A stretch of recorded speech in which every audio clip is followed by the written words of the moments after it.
Hey, Patrick. Hey, Michael J. So, another week, another set of awesome deck results. Some rivals of Ixalan bashing against each other in various formats. Yeah, yep. And the new standard has both the addition by addition and the addition by subtraction thing going on.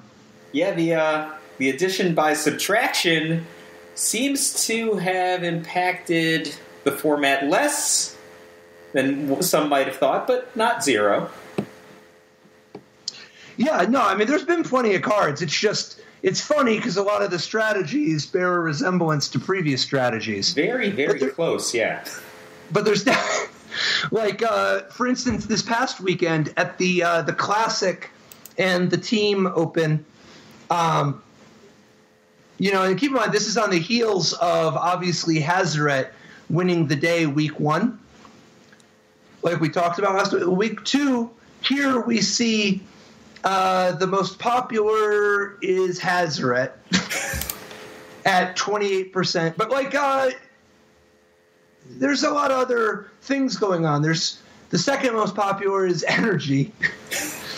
And there's also some Torrential Gearhulk, the Scarab God decks. And then some Sultai Constrictor decks with the Scarab God. Maybe a little bit of Black-Green Constrictor. And then, basically just a lot of Jadelight Ranger. What do you think? Yeah, I'm just looking at, just to start looking at Iden Breer's deck that won the Classic. And, if you just don't look at the mana base to begin with, obviously we can't really call these decks Ramunap Red anymore because there's no more Ramunap Ruins. The deck looks like it could have been a deck that people would have played in the previous version or the version before that of the format with very little, very little change. Just maybe Invigorated Rampage is a weird card relative to what we saw before, but it's pretty close to the Ramunap Red decks, the aggro ones, right? Not the slow control versions. Yeah, I mean, this one's actually just literally like a existing one with just porting out the Ferocidons and the Ruins, like you mentioned. But it's interesting the choices of what are taking those spots, right? Just a few extra random creatures here and there, one Glorybringer in the main deck and an extra Kari Zev. That's not too weird. But the 2 Invigorated Rampage is kind of interesting. Yeah, that's a card that... And we saw 4 last week. Yeah. I don't know. This card is puzzling to me. Do you think this is a card that's worthy of main deck inclusion in the not Ramunap mono red deck? Well, I think it's particularly interesting playing Invigorated Rampage on Hazoret the Fervent. I think Hazoret the Fervent is a creature that loves to pick up some trample. Oh, yeah, sure.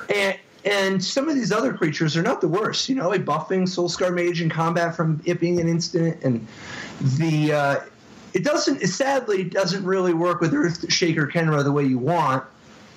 But I don't know, man.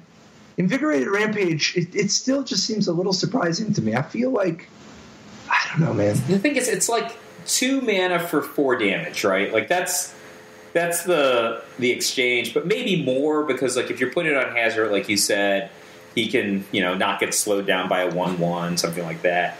But it seems way more conditional to me than some stuff that you could be doing with some other card choices. What do you think of just running 2 Harsh Mentors in the main deck and 1 Harsh Mentor in the sideboard, for example? Is this even a thing that we want to be doing in the red aggro deck? I don't know. I don't mind Harsh Mentor. I don't know. It depends really on what you're expecting to face. I think that Harsh Mentor is, I guess, being asked to do a little bit of just being a 2-drop that doesn't suck. Well, Harsh Mentor has a great deal of variability, I think, in terms of how effective it can be. If you get it down there, get in once for 2, and then just annoy the heck out of a Whirler Virtuoso for a turn or 2. I think that's pretty meaningful, especially if you've got an Abrade or a Lightning Strike, just that little bit of extra damage that that you can get out of it, but it seems like a little inconsistent in terms of number, and it's not a great combat creature. I mean, like what would you say about this card or the Invigorated Rampage versus anything from a 23rd or even 24th land main deck? Maybe moving cards like Chandra Torch or Defiance to the main deck. Like 22 land, including 2 Scavenger Grounds, and main deck Glorybringer. This seems like in my mind, like the gears are grating a little bit. Yeah, I mean, I understand the desire to want to play less land without Ramunap Ruins to be sacking them, but you're literally playing with Glorybringer in your deck, and Hazoret doesn't super love missing land drops. Like, you've still got great ways to use your land. So, yeah, I don't know. I would play more. Like, for instance, what did you think of the red-black one with Unlicensed Disintegration? Christopher Connet. From the team constructed open. And this is just for reference, one that the 3 formats are each separate, so these are just normal decks, you know. So Christopher Connet's deck from the team open in Philadelphia. So his black main deck is just 4 Unlicensed Disintegrations. And he's got the Scrap Heap Scrounger Splash. But his mana to support it, 4 Swamps instead of those 4 Sun-Scorched Deserts, and then 4 Canyon Sloth, 4 Dragon Skull Summit, and 1 Spire of Industry. But he's actually playing 24 land.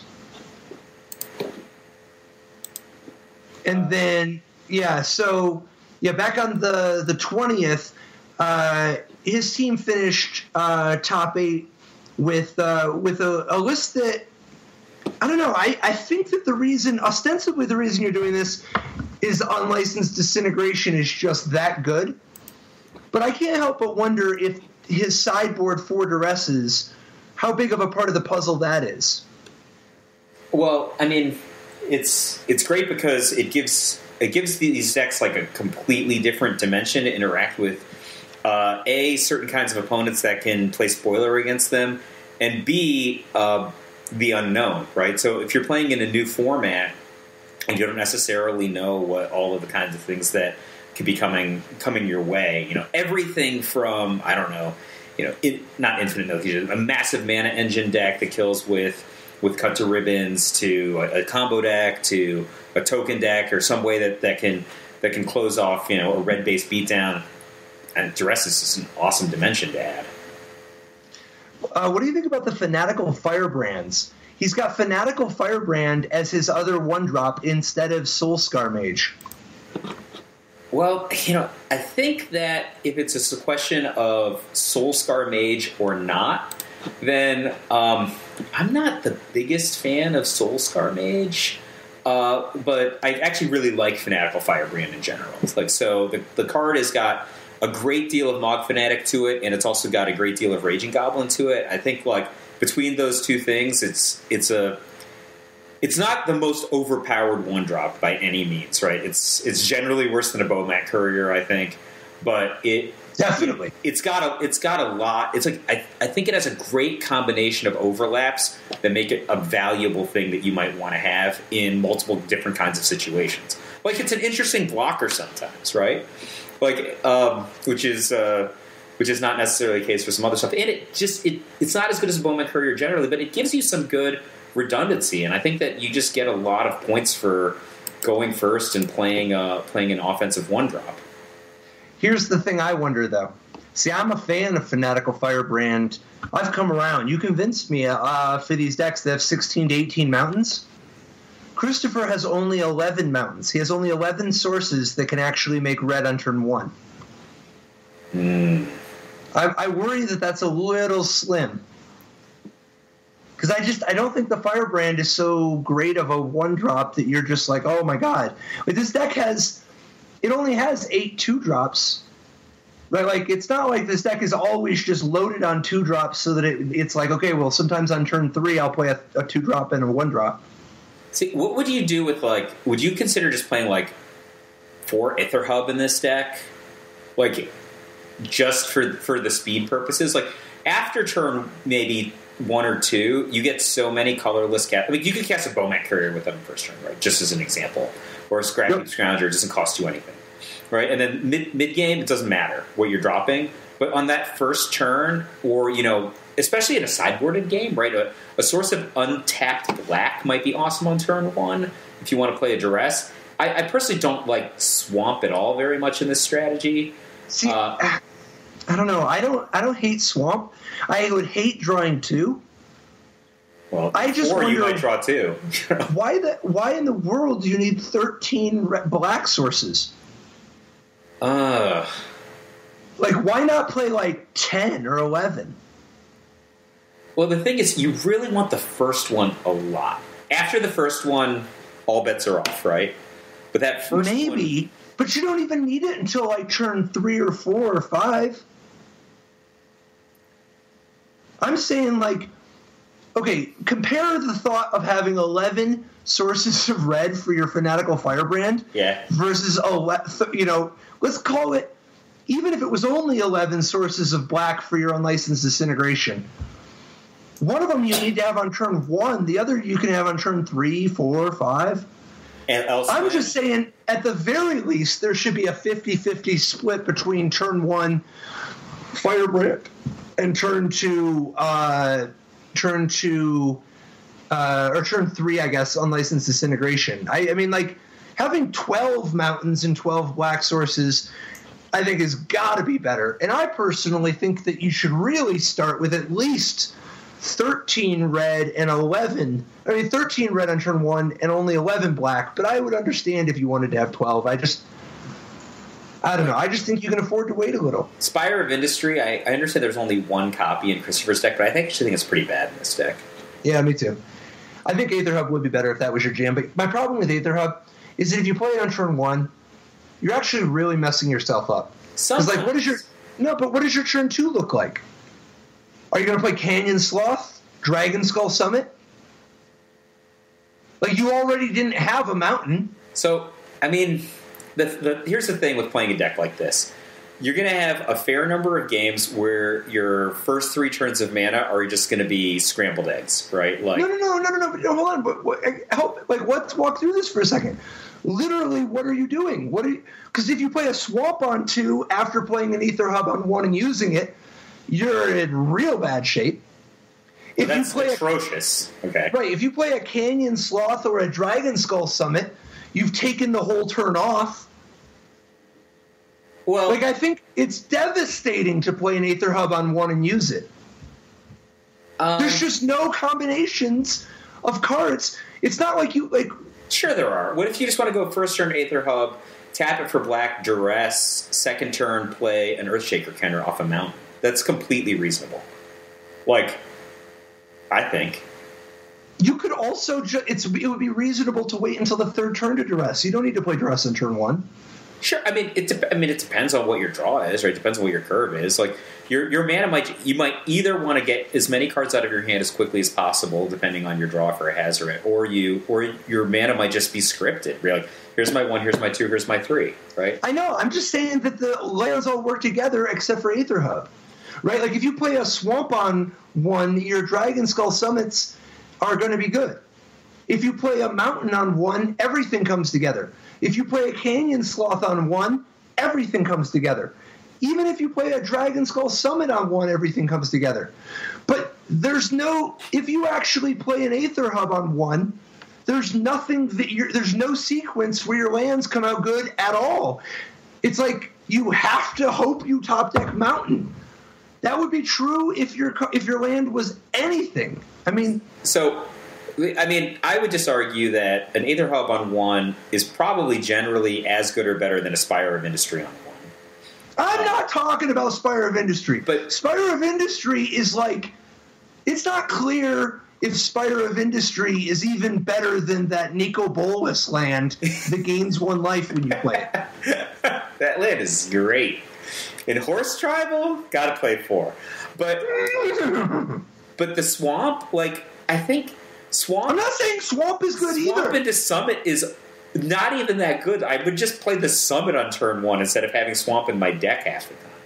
I'm saying cut the Spire of Industry and cut 3 swamps, add 4 mountains. Now you have 9 sources of black. Boom, done. Or play 10 sources of black. I don't know, man. This is a 24-land deck with a pretty low curve. Dude, so speaking of mana bases for red decks. Yeah. What in the world was going on with Craig Krempels' Path of Mettle aggro deck? He top-8'd the team open week 2. Just aggro. That's U.S. national champion Craig Krempels. Right. But, he's playing this mono-red deck that splashes white off of just Path of Mettle. Or for just Path of Mettle. Yeah, so there's no other white cards at all in his main deck. No other white or sideboard.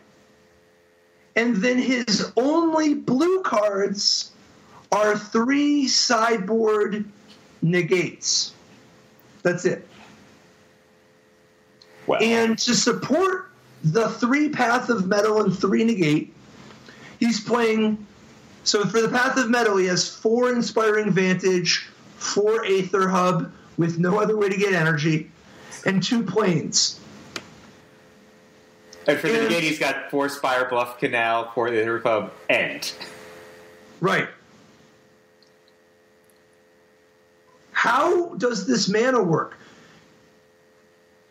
Well, he can cast, Karizev's Expertise and drop Path of Mettle, right? That's the thing he could do. Okay. No, that's fair. He only has 1 Karizev's Expertise, and it's in the sideboard. And it's in the sideboard, yeah. But that's fair. No, that's something. That's cool. That's a really cool interaction. I hadn't thought about that. That's really cool. Yeah, I think this... Oh, you discard the Hazoret? Just discard the Path of Metals and the negates? Give you something to discard. Discard him to Bomat Courier? Yeah, I mean... how much value do you think he's getting out of a flipped Path of Mettle? Right, that's a lot. Path of Mettle is awesome. I think Path of Mettle is one of the more underrated cards. I just think that somebody has to crack the code of how to make the mana work. It might be that it's just so good that it's actually worth taking a gamble the way that Craig has here. It might be that it's so good that it's worth putting a Spire of Industry or something in here. Maybe this deck is supposed to play an actual... the thought of playing a tap land is devastating. I think Stone Quarry, maybe. Dude, this deck has so many 1-drops. It's got 16 1-drops. But no, Path of Mettle is actually awesome. You see, it's actually pretty close to effortless for these red decks to support it as a haste theme deck. And if you'll notice, he's only made so Bomat Courier already has haste. Crasher already has haste. He's not even playing Earthshaker Khenra, which, by the way, I don't know about all that. Hey, he's got Fanatical Firebrand and Rigging Runner, though. Yeah, so I think I would play Earthshaker Khenra, but whatever. And, Rigging Runner is far inferior to Earthshaker Khenra, I think, right? Because it's only good, or especially good, if you're playing it not on turn 1. Right? No. It's to untap Daring Buccaneer. To make Daring Buccaneer cheaper. Daring Buccaneer, the red for a 2/2, but you have to reveal a pirate in order to get it. Otherwise, you got a Grey Ogre. Now, I don't know that you want to play Daring Buccaneer, but that's part of the equation. That's the biggest thing Rigging Runner has going for it. But you think that's the interaction that makes it worth it? I mean, I'm not saying it's worth it. That's clearly pirates, right? That's what's going on. There's the Firebrand is also a pirate, but you were in for that anyway. I'm saying that this deck, it only has 15 pirates, right? There's only Karizev, Rigging Runner, Fanatical Firebrand, and Daring Buccaneer. So, each Daring Buccaneer only has 14 other possible ways to untap it in this deck. Not untap it, but play it for cheaper. Anyway, I'm just saying that all these creatures, whether it's Karizev, Rigging Runner, Fanatical Firebrand, Daring Buccaneer, Ahn-Crop Crasher, Bomat Courier, all of them are immune to Path of Mettle's damage, and all of them are potential creatures to flip Path of Mettle. It only takes 2 creatures. And when you flip Path of Mettle, you are doing it. Like, Path of Mettle is so let's start with it when it enters play. You know, we talked about this a bunch when it first, like when we were first previewing it, and I was high on it then. Path of Mettle, when you first play it, is a Simoon. But it just doesn't hit any of your creatures. It's literally just hitting the opponent's creatures like actual Simoon, right? Yeah. Like, it's not like all these red cards that are just sweeping. So then it doesn't actually hit all of theirs either, though, because it doesn't hit some of the other 1-drops, that some people play. But it hits some. It does hit some. But then the real action is when you flip it. For 2 mana, a hard to cast 2 mana, but for 2 mana you flip it, and now you have a land. So already you've gotten yourself an untapped rampant growth, right? But it's got 2 abilities, and those abilities are actually really good. Think about how big of an effect on the board the white ability is, like in terms of stopping people from just attacking, like the ability for it to let you play both ways. Oh, sure. That's actually, like, and then any deck that's just predicated on attacking with like one pretty good threat, like for the course of the game, like for example, a Torrential Gearhulk, it's right, really difficult for them. Right, like it's actually very disruptive to a variety of game plans, and even if you're not against somebody who gets totally blown out against it, think about this against like some energy deck, right? Like, yeah, sometimes you might hit a Thopter or something, but a lot of the time you're going to hit stuff like Glorybringer or something. And then the damage ability, now you have this inevitability. Like, you're just doing 2 a turn without spending any cards. That's your Ramunap Ruins, but for a lot cheaper. Oh, it's actually extra, right? Like you're using it to accelerate into more lands, right? Instead of committing a land slot and sacrificing permanents. Yeah. I think Path of Mettle is excellent. And I think that if they print one more red-white dual land, it'll be worth it. Yeah, plus my prediction is that Clifftop, whatever, the one that's like Dragon Catacombs, that cycle is going to be in the Dominaria set. That's what I think. Oh, that's pretty good if you've got a mountain to start. Yeah, or a Canyon Sloth, if that's even still legal. So, I don't know, man. What do you think? Is there any fixing this, or is it just like it is what it is with the mana base? I think I think that the Stone Quarry idea isn't crazy. I mean, I don't know. How good is the negate in the sideboard? Like that's a question I have. Like, seriously, like there's 4 Spire Bluff Canals, which really do a number on your mana sometimes. Like, how bad is it for that to be I don't know. I don't think I see that's the land. If you've got Glorybringer or Hazoret in your hand, it can be pretty bad sometimes. Okay, that's one thing. But for the payoff, it's not high. All right, and then what are you negating? Could be Settle, could be Fumigate. What about Captain Lannery's Storm? In this, and it's a fixer. It's a pirate. It has haste. It's a fixer for your colors. It's an accelerator into Glorybringer. Yeah, I love it.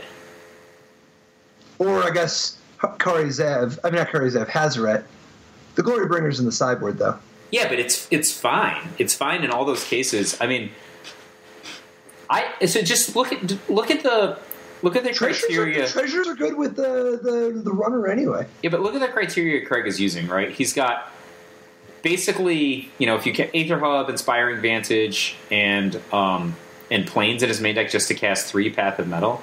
He's got 4 Bomat Courier as an artifact end, right? So there's no Pias in this deck, and there's no Captain Lannery Storms yet.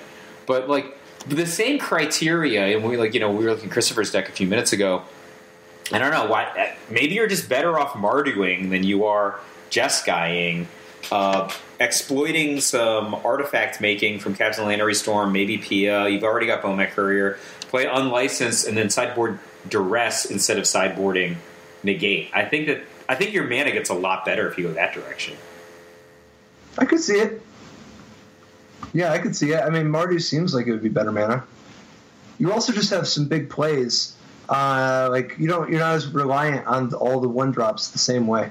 Don't get me wrong, Toolcraft Exemplar is the real deal, but I mean, you're not playing 16 1-drops. I think that this deck gets a lot of its value from its volatility, right? Like, it can get very, very difficult to resist draws that are not particularly consistent, right? Like, it's playing a lot of cards like Rigging Runner in order to justify the ability to play a first-turn Daring Buccaneer, right? So, I guess the draws where you have a first-turn Daring Buccaneer, those have an outsized amount of value to them relative to decks that aren't playing all of these kind of fringe pirates. And then if you combine that with the high end of draws that you get with Path of Mettle, and then maybe the surprise value of a negate, there's a mix of cards here that I think is very differently ceilinged than a regular mono red deck. I don't know. I don't think this deck is like so much better than a regular mono red deck, if that makes any sense. Yeah, like it's just different, right? Like it has different low end explosive draws, and then it has like wildly different bad draws that it can get. Like a regular mono red deck just doesn't get some of these bad draws ever. I don't know if it's worth it just in order to get like all these extra 1-drops.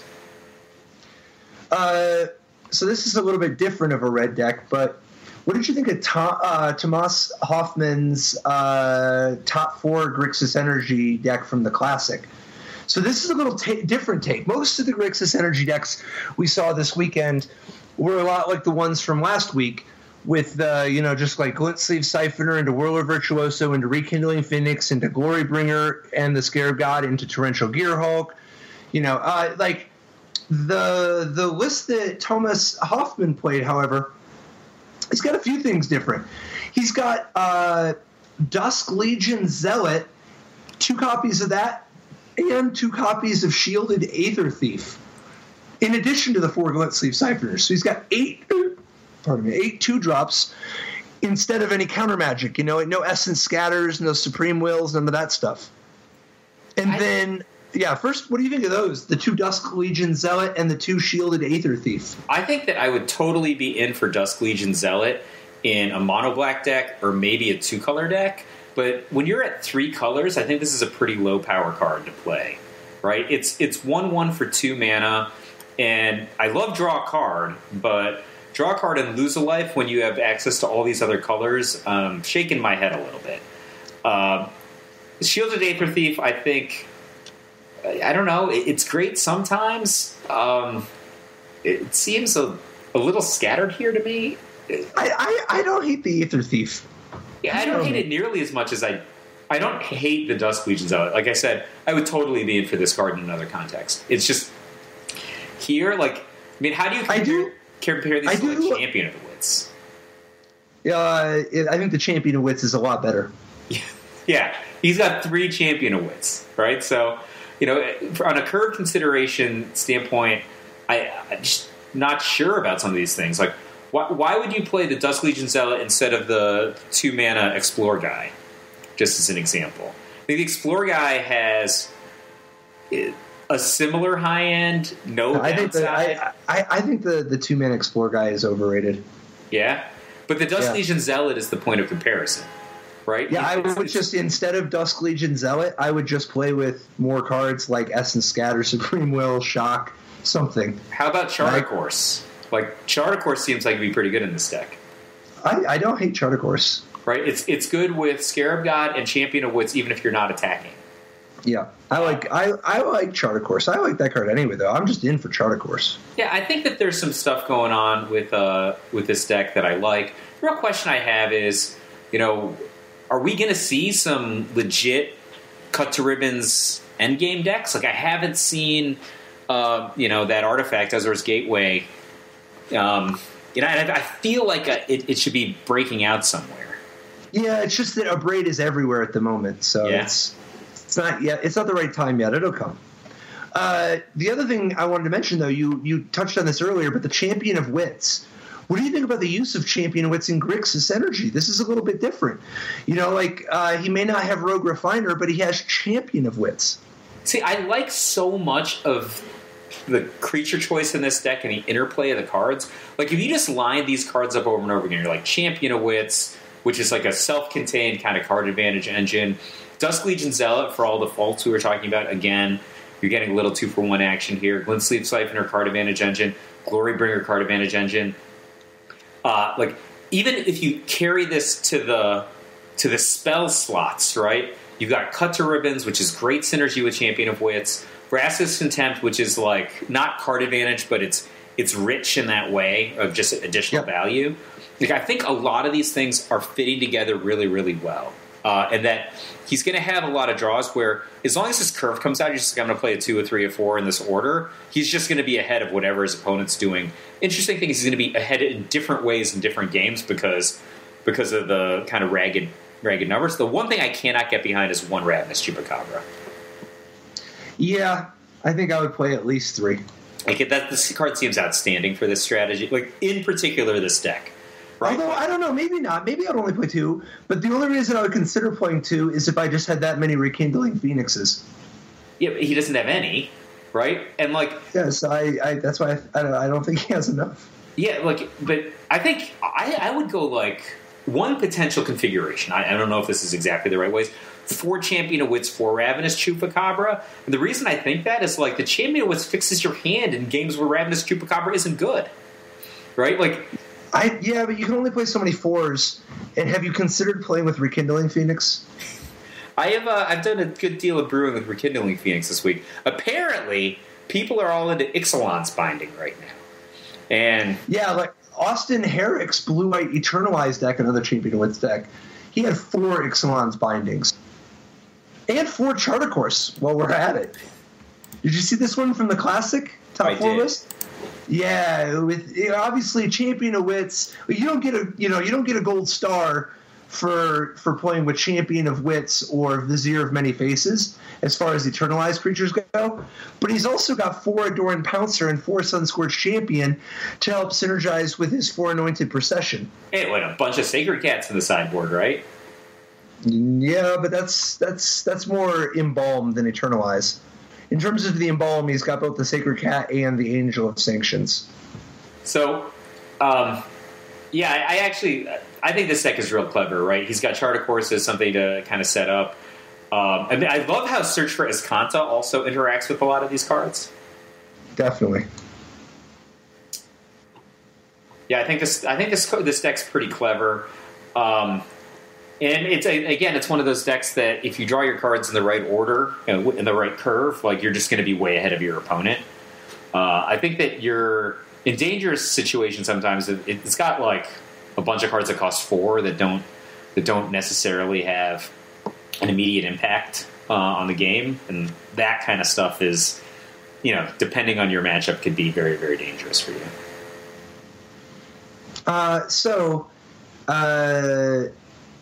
On the spot of dangerous matchups, what about AJ Kerrigan's deck's matchup against its mana base? This one, no, I mean, maybe it's fine because it is just mono black and they all make black. But like 20 land is so old school, right? Like, are we really getting enough out of the 4 Vicious Conquistador, 4 Night Market, and 4 Dread Wanderer? And this is the Night Market Rogue guy, not the 4-drop. I know there's a typo on here, but so there's, basically this is another one of these decks that's going to be using the Night Market guy to crew the Aether Sphere Harvester or the Heart of Kirin as an extra form of reach, and he's really going to be trying to punch through with Amit Eternal and Bone Picker. So Bone Picker. Yeah, I don't know. I think that there's a couple of things. Like 20 land is a little light, even though he's got a pretty low curve though. I don't know, probably want 1 or 2 more land. The other thing I think is odd is I think that Gifted Aetherborn is a stronger card than a lot of the cards that he's playing. He's only got 2/2. Yeah, I wonder about the lack of Glint Sieve Siphoner. Anywhere, right? Yeah, like, why would you not... Like, isn't Glint Sleeve Siphoner better than all these cards? I would play Aether Hub in this deck just for Glint Sleeve Siphoner triggers, because it's not going to punish you when you have, like, in excess of 10 swamps, right? I think that the first Aether Hub is really close to free. I don't know about the second one. I mean, I guess... I could see it. I could see it. Yeah, I would feel better about the second one if we were playing, like, 21 or 22 land. I mean, like, are you getting enough out of Supernatural Stamina?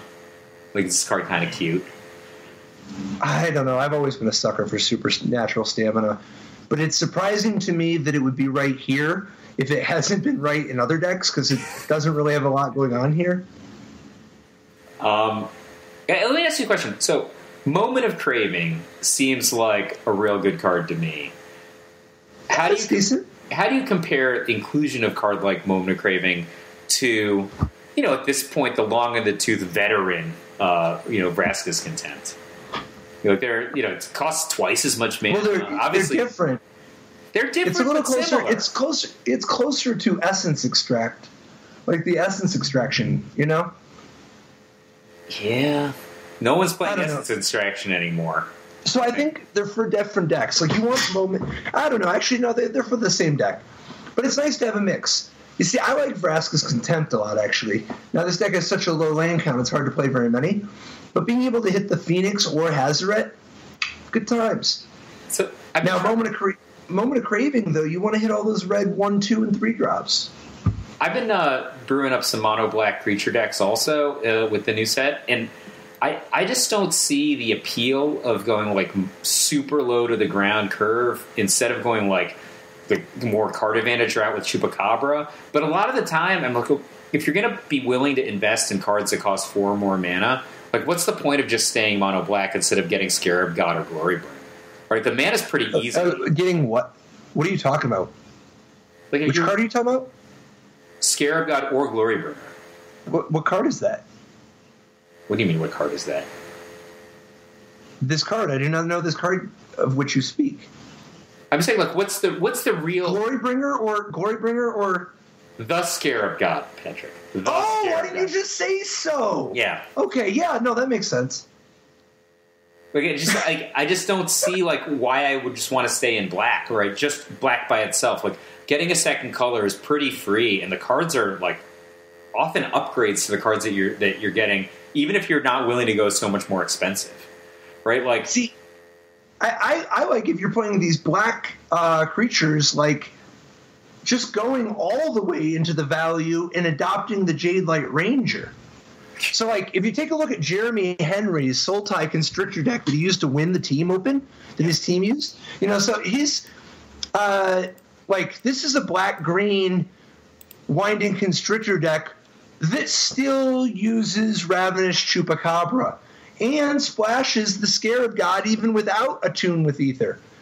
He just uses 4 Servant of the Conduit, 4 Botanical Sanctum, 4 Aether Hub, and 3 Fetid Pools, which is kind of a lot now that you mention it. Oh, and an island. Yeah, so is there any way to find the island? No. No Evolving Wilds. Other people's Field of Ruin. Because they Field of Ruin his Botanical Sanctum or his Fetid Pools, and then he goes and gets the island and can still use the Scarab God. That's the best I got, man. I don't know. I'm trying here. Yeah, I mean, that's not terrible. People do that kind of stuff all the time in Modern because people have Path to Exile, right? Yeah. Yeah. What do you think about the Chupacabras game 1, and then you switch it on them, and you bring in the Hostage Taker game 2? I don't know. Like, I almost feel like there's, like, some utopian world where it's just like, I've got Chupacabras, Hostage Takers, and Gonti. Right? I mean, he has them all in his 75, right? He's got, like, 2, 2, and 1.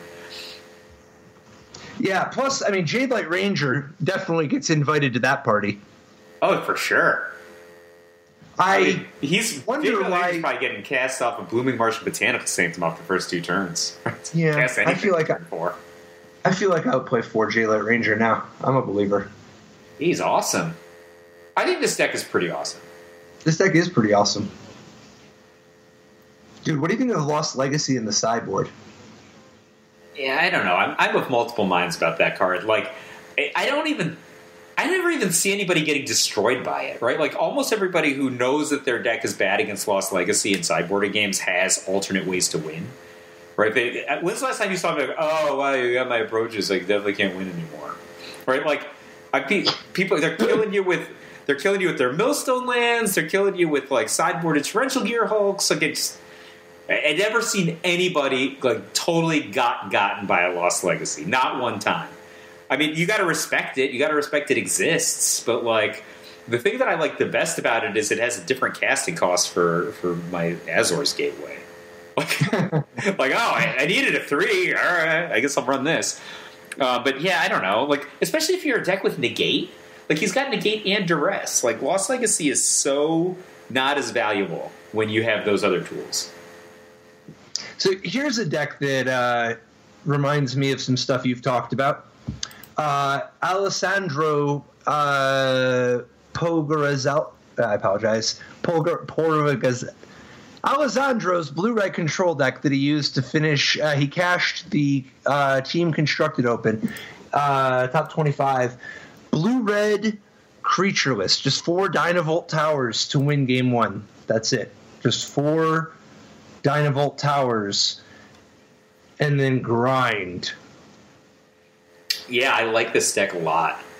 This is actually Go ahead. Yeah, it's one of the ones I'd want to kind of look to. He's got like, so it's not 100% fair. I mean, I guess he can only win with Dynavolt Tower game 1. Is that right? Is there any other source of damage? It's really tough to win with Commit to Memory only, other than recycling Dynavolt Towers, but you can't. Yeah, I guess you can recycle Dynavolt Towers, but it's unlikely. I think that someone can remove all of your Dynavolt Towers in a meaningful way against you have 4 copies and 2 Commit to Memory. So after sideboard, he has a bunch of stuff that he can side in, like Confiscation Coup and Torrential Gear Hulk to win.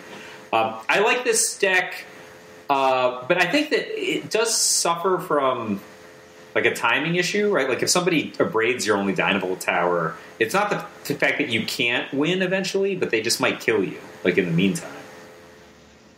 Yep. Yeah, because the decks that can abrade your Dynavolt Tower oftentimes have, Hazoret or Longtusk Cub, something that's pretty resilient to damage. You'll be happy to know your Burning Suns avatar action. I guess you might be a little bit more in the camp of the Primal Storm guy, though, right? Of Burning Sun's avatar versus Atali Primal Storm. So there's the green-red dinosaurs deck that Kellen Pastor cashed with. Yeah, so what do you think of the use of 2 Burning Suns avatars to top out this red-green dinosaurs deck? Well, I don't know that I love it so much. And 2 Carnage Tyrants, of course, but I mean, that's not that weird. I love Carnage Tyrant. I think that Carnage Tyrant. Sure. I think the Carnage Tyrant does a lot of the stuff that you might want to do that creates resilience for a deck like this. I don't know. I think Burning Sun's Avatar is not a great fair card, if that makes any sense. Like, if you do something clever with it, like, you're getting it for free, or, you're getting a bunch of them, then it's interesting. But just casting it for 6, I don't know. It seems fine. Like, fine. Like, not thoroughly exciting at all. Like, oftentimes if you're at that point of the game, like, I guess it has a pretty interesting ability, and it's pretty big, but is it more interesting than a Chupacabra? Is it more interesting than a hostage taker? Like, maybe, right? Maybe not. I do like rekindling Phoenix and Glorybringer in a dinosaur deck. Just because you're playing dinosaurs doesn't mean you have to be all in. Like, his only dinosaur reward is Thunderherd Migration. Yeah, so it's just guys, right? I mean, Thunderherd Migration, I think the card... You can still do it. Because, like, let's say you have the Glorybringer. You're stuck, right? Like, instead of a dinosaur, you've got a Glorybringer. Well, okay. Play Thunderherd Migration on 3 and Glorybringer on 4. That's not too bad. That seems pretty good. Yeah, you're still doing it. But I think you could just play Thunderherd Migration, the way you said. I mean, maybe you just play it because you like Brontodon. Like, he's only got one Ripjaw Raptor, right? And he's only got 3 Regisaur Alphas. Like, he's super not committed to this tribe, despite. Well, he's also got the 2 Burning Suns, 2 Carnage Tyrant, a Death Gorge Scavenger, 3 Regisaur Alpha, a Ripjaw Raptor for Brontodon. He's gonna have it untapped on turn 2, well over 90%. So, like, well, a little over 90%. He's got Raptor Hatchling in his sideboard. There you go. Dude, Arch of Orazka? This is an interesting spot for it. I think it's pretty understandable, right? This is a deck that has an expectation of getting 6 or more lands into play, right? Which is the condition that you need to be using it, just in terms of the mana output, right? 5+1, and I don't know, you have permanence, right? He's casting creatures, so you can get the City's Blessing not too unusually, I think. The last deck I wanted to touch on today was Timothy Guy's 4-color Marionette deck. This one, whew. So this is from the team Constructed Open again, a 4-color Tezzeret deck. Playing his only creatures are just 3 Marionette Masters. Yeah. And then he's got 4 Tezzeret and a Vraska Relic Seeker. So he's got all the treasure maps and renegade maps and all that jazz, right? But then he's also got 2 copies of Orazka Relic. 2 copies of Orazka Relic. What do you think about the Orazka Relic here? I thought this card was really cool before I realized that you needed the City's Blessing to use the second ability. I think this card is pretty clunky, generally speaking. It doesn't. So you go from 3 to 5, right? That's the. Yeah, well, no. The other part of it is that you're not wanting to sack all your stuff until you get the Marionette Master down. And then when you have the Marionette Master down, this thing's like a free sack outlet. Because by the time you drop the Marionette Master, you have so many permanents by then. By the time it's your big turn where you're going to go for it, it's not that unreasonable to think you'll have the City's Blessing and you can crack the relic and go. Yeah, I mean, I think that at a minimum I would want the 4th Marionette Master. What do you think? Yeah, me too. If I'm going in this direction. I like the 4 hidden stockpiles. I think hidden stockpile is the way to do the master if you're going to do it. Tezzeret obviously works really well with all this stuff. Profane Procession. I thought that was the one you were gonna point out as the 2 relic. Of course. What do you think of the 2 Profane Processions in this deck specifically? I like that we're seeing the debut of this card. I mean, I think that it gives you like a really interesting situation, right, where you can use your mana to just operate the Profane Procession, while Tezzeret or Vraska just starts generating value with no mana utilization. Like, you're like 3-4 Tezzeret, right? Start making stuff, and then like just the rest of the game, you just like kind of sit back on the Profane Procession or Settle the Wreckage, something like that. I think that's a game plan right there. I think there's a subtly effective synergy with Settle the Wreckage, and Guy's got 4 Settle the Wreckages. You see, when you've got Profane Procession and the mana up, are they going to attack like with all their creatures? There's a lot of spots where the Settle the Wreckage, if you attack with all your creatures, you are toasted. When the game goes long, usually it's the second one, right? But and keep in mind, Settle the Wreckage is even more powerful than it used to be because you're no longer feeding the Ramunap Ruins the way that you were. Sure. But now, if you have 5 mana up and the Profane Procession, you kind of have to attack with all your creatures, and then Settle the Wreckage can be devastating.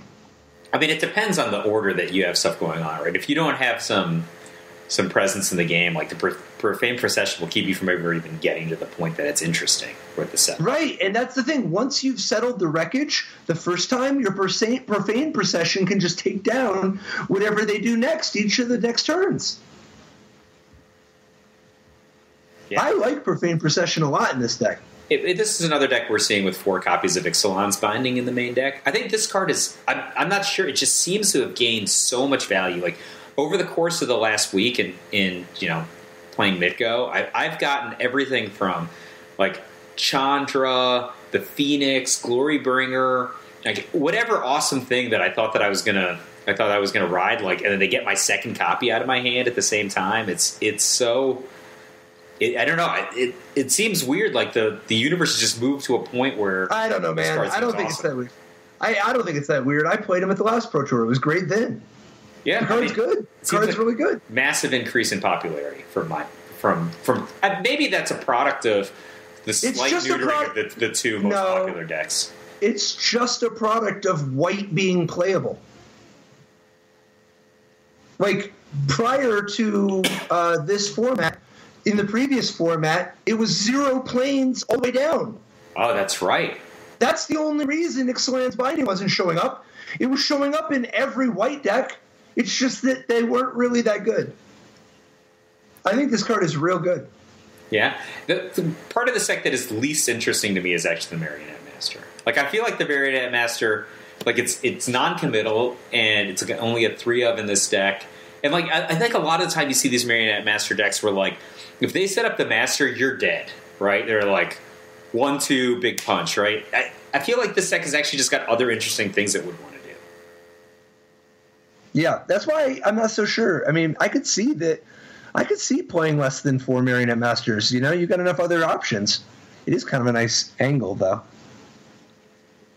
Yeah, I mean, I don't know. Maybe this is just the kind of door opening his head. Maybe like a mid-range Planeswalker deck is an interesting thing to play, and it's viable as in standard, right? This deck's got Tezzeret and Vraska, and it's got a lot of interesting permanents, right? It's got 4 Regal Caracal on the sideboard. Maybe that's just a different way you can go in standard now.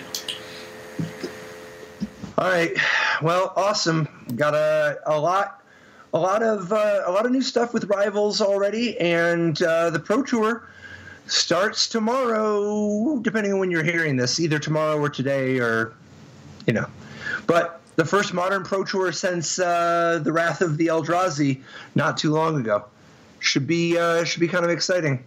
Thank you guys for joining us this week, and make sure to share us everywhere, you know, Facebook, YouTube, Twitter, I don't know. Share it, like past notes in class, back and forth, you know, do you like me? Check yes or no, or don't check no, just yes. Just yes. No, these are the 3 options are check yes, no, and the top level website for any updates. You know, like just top level podcast. And then of course Patreon. Yeah, shout out to Sean O'Brien. Thanks, Sean. It's a pleasure to be able to bring the program to you guys every week. And kicking it, Michael J. Dude. I know that, like, it's been 20 years, but you just get sweeter and sweeter. I really like kicking it with you, man. Me too, Patrick. I like kicking it with you. I feel privileged, very privileged, you know, for the opportunity. Rad. All right. See you next week. Bye-bye.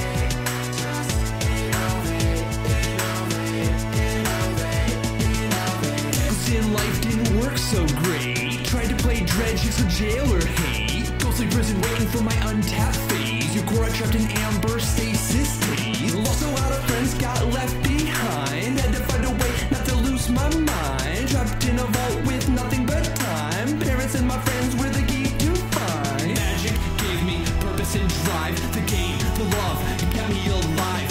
Visions of better weather.